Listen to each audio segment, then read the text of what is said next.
Ito ang reading mo, Libra. Welcome back to our channel. Naway nasa mabuti kayong kalagayan while watching the channel. This is a general reading. Kayo nang balang magpalit-palit ng situation nyo sa reading ko.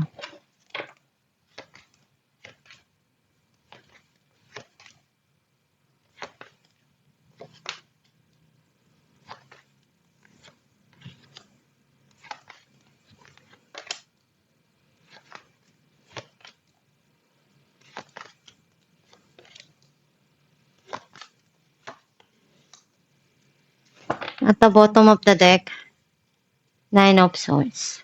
I feel like ang nasa-sense ko na energy mo, may mga bagay na nagpapalungkot sa'yo. And iniisip mo kung paanong paraan mo may aalis yun sa isipan mo. Ang mensahe ng card mo, unti-unti nang naging stable yung mga pinaghirapan mo. Some of you may tao na iniisip niya kung ano yung paraan na gagawin niya para maibigay sa'yo kung ano yung makakaya niyang tulong or offer. May darating ditong happiness, joy, and healing. Itong past person mo, iniisip niyang bumalik sa buhay mo. Some of you, iniisip mo kung ano yung maibibigay mo doon sa mga mahal mo sa buhay. Pinupunuan mo lahat ng kaya mo sa bawat sitwasyon sa buhay mo. Or kung ano yung pagkukulang, ikaw na yung nagpupuno. Some of you, doon yung pagmamahalan ng dalawang tao na binibigay sa isa't isa.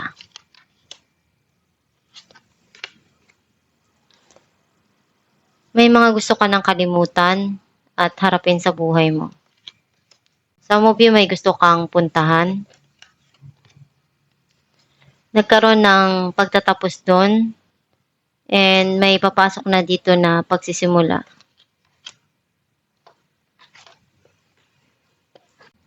Very passionate ka sa mga pangarap mo and gagawin mo lahat ng paraan para ma-achieve yung goal mo. Some of you, itong taon na to gagawa siya ng lahat ng makakaya niya para maipakita sa iyo kung ano yung passion niya towards you, yung affection niya.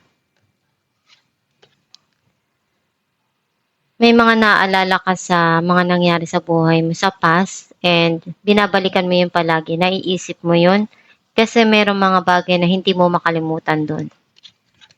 Clarify natin ang King of Pentacles. Seven of Pentacles and Death. Lahat ng mga bagay na pinaghirapan mo, pagdating ng araw, aanihin mo rin and magkakaroon dito ng pagbabago sa buhay mo. Magkakaroon ng stability either sa career or financial or sa business.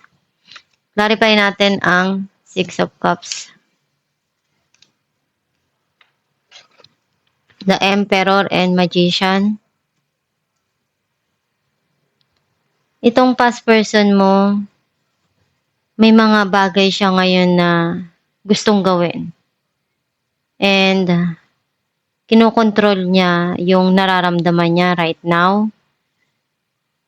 Some of you, may mga bagay ka dito na gusto mong ibigay sa mga mahal mo sa buhay. Kasi alam mo na iyon yung talagang tama para sa'yo. And gagawin mo kung ano yung kaya mong maibigay sa kanila. Clarify natin ang Six of Swords.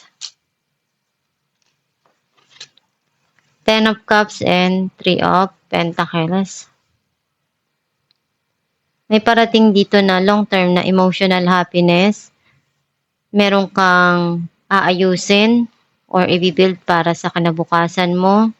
Or meron kang darating dito na teamwork or collaboration para sa trabaho. Clarify natin ang Queen of Wands. Two of Wands and Nine of Pentacles. Andun yung may mga pangarap ka na nakukuha mo or na-achieve mo. May mga plano ka para sa kinabukasan mo. And gagawa ka ng paraan para makuha mo kung ano yung tagumpay na gusto mo yung mga pangarap mo. Clarify natin the Sun. Nine of Swords and Five of Pentacles. May mga bagay lang na hindi mo makalimutan at nagpapalungkot sa'yo. Kasi may na-experience ka na iniwan ka at para sa'yo sobrang nagpalungkot yun at nagbigay sa'yo ng stress. And unti-unti ka nang naghihil ngayon, nagiging masaya ka na sa kung ano yung dumarating ngayon sa buhay mo. Clarify natin ang Two of Cups. Six of Pentacles and King of Pentacles. Kung ano yung meron ka, binibigay mo rin. Sinishare mo rin. Kailangan mong i-balance yung mga dumarating sa buhay mo para hindi ka mapagod, ma-exhausted. And some of you, may tao na gustong ibigay kung ano yung kaya niyang maitulong sa'yo. And pupunuan niya kung ano yung makakaya niya doon sa sitwasyon. Clarify natin ang the Tower. Seven of Swords and Five of Swords. Nagkaroon dito ng pagtatapos or paghihiwalay kasi mayroong pagsisinungaling or cheating. Some of you pwedeng run away or meron kang susubukan dito na makakatulong sa iyo para mabago kung ano yung mga nangyari sa nakaraan. Clarify natin ang the Hermit. Temperance and the Empress. Kailangan mong habaan yung pasensya mo. Huwag magpadalos-dalos sa mga desisyon. May mga bagay na naalala ka sa nakaraan and iyon yung isa sa inspirasyon mo para ibigay sa sarili mo kung ano yung deserve mo. Ngayon mo natutunan na kailangan mong pahalagahan yung pangangailangan mo, yung sarili mo. Kasi minsan sa sobrang ikaw na yung bigay ng bigay, nakalimutan mo na yung sarili mo. Na tao ka rin pala, may pangangailangan ka rin. Kasi binibigay mo, binubuhos mo lahat sa iba, pero sa sarili mo wala nang natitira. Kaya ngayon natuto ka na, alam mo na kung ano yung pangangailangan mo. Alamin natin kung ano mensahe ng iyong gabay.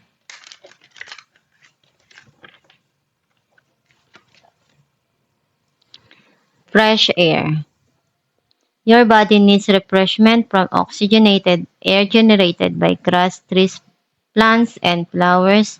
Spend time outside today as near to Mother Nature's cradle as possible. Open your curtains and windows to refresh your home as well. Ang mensahe ng iyong gabay na kailangan mong lumanghap ng sariwang hangin. Kung may malapit na hardin, or meron sa tapat ng bahay mo at buksan ng bintana para pumasok naman yung sariwang hangin sa iyong tahanan at makalanghap ka ng sariwang hangin.